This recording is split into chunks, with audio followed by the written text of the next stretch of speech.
I'd like to maybe to exchange the ideas about the procedure of composing as a composer. When I compose, sometimes when I started, I was always thinking about the beginning and then how to go to the end. And then later on, I started more changing my way of composing to starting sometimes from the culmination point and then coming back and forth. Do you have the same? Do you have, what is your kind of procedure when you get idea and then how do you develop it? That's very interesting to. What is the path? I never thought of it that way, as you say, No? of like growing the center and then gravitating towards the end. Yeah.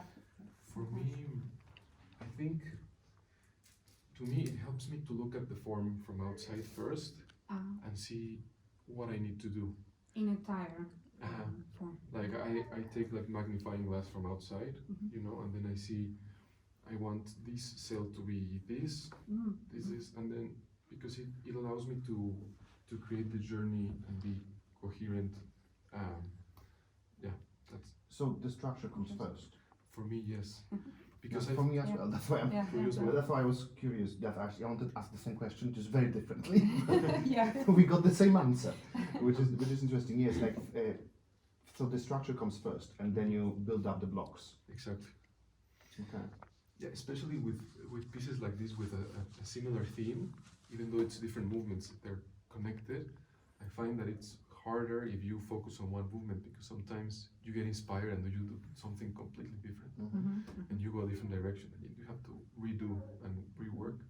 And I find that way I can sprinkle like the sparseness or sprinkle It's the. interesting. I will think about this.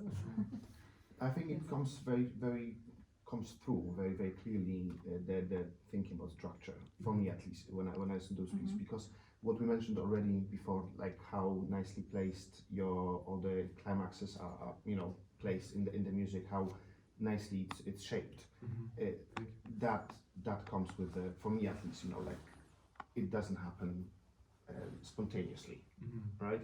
And it comes with the structure. So it's very interesting to see. I mean, I'm pleased to hear that you think that way, because I'm guessing that was the plan. That's where the focal points will happen. Yeah, I appreciate that. Thank you. And that's what actually from the composers.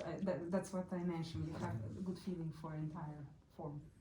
I can feel like everything is on the place. There's no some overexpanded section and over short sections. So really everything is shaped on as it's the flow. I mean, it's a very tightly written piece, Jenny, isn't it? Because it's small.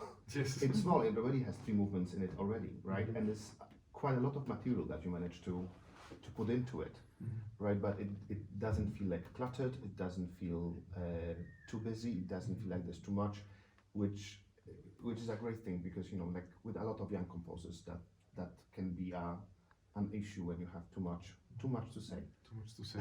Yes. And I've had that too. You know? I think we all went through those phases. Yes. Yes, we all went through those phases. Yeah, and it was a challenge to pick my battles, you know, and be precise.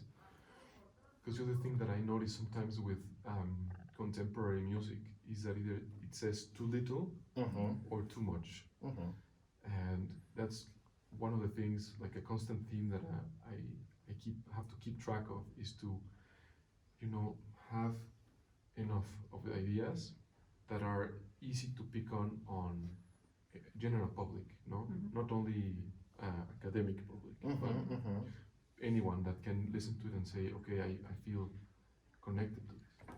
So I think half of the time that I write, I'm thinking about that, you know, of like, how can I make this so that it has, you know, that it's contemporary, that it has these elements, but at the same time, my mom can understand it, you know? And enjoy it. And enjoy it. or take something out of it, right? Yeah. Perfect. Thank you so much. Thank you. Thank you. Thank you.